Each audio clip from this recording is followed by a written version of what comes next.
Good day everyone, I'm Cheryl from Group 21 and in this video I'll be talking about the collection of sputum specimen.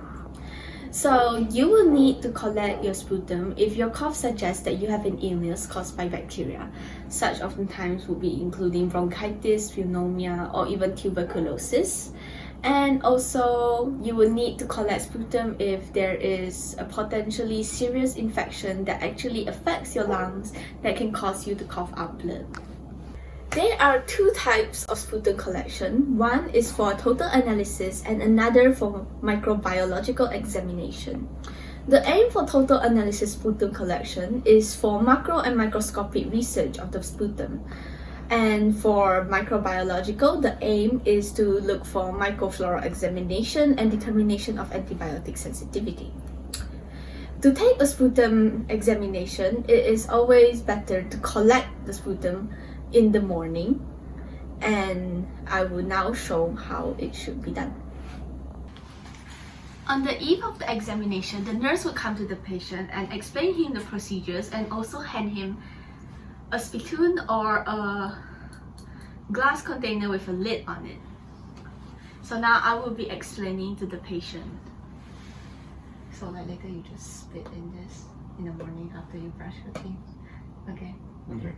Now that we have explained it, I will give this to him. Now in the next morning, before the patient starts to spit in the jar, he should brush his teeth. He should brush his teeth and rinse his mouth.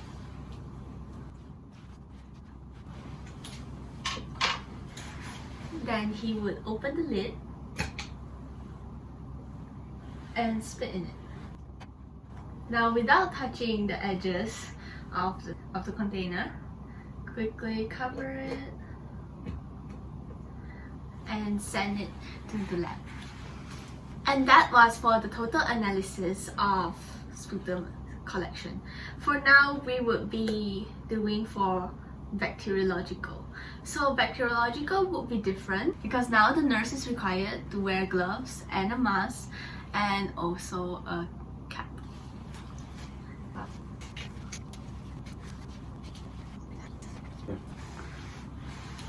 I do not have a cap, so let's pretend that I have a cap. And as you can see, my gloves are not that correct because it's a little large. So you should get gloves your size, which I will do after.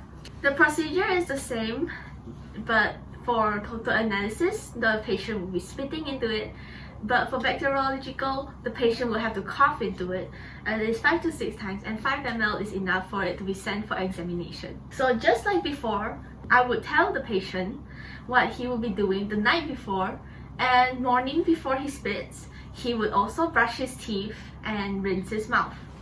So now he will be collecting it just by coughing 5 to 6 times into the container. Now that he has already coughed it, quickly close the container. Also without using your hands touching the edges or the covers of the container or anything, and quickly send it to the laboratory so that they can examine the specimen.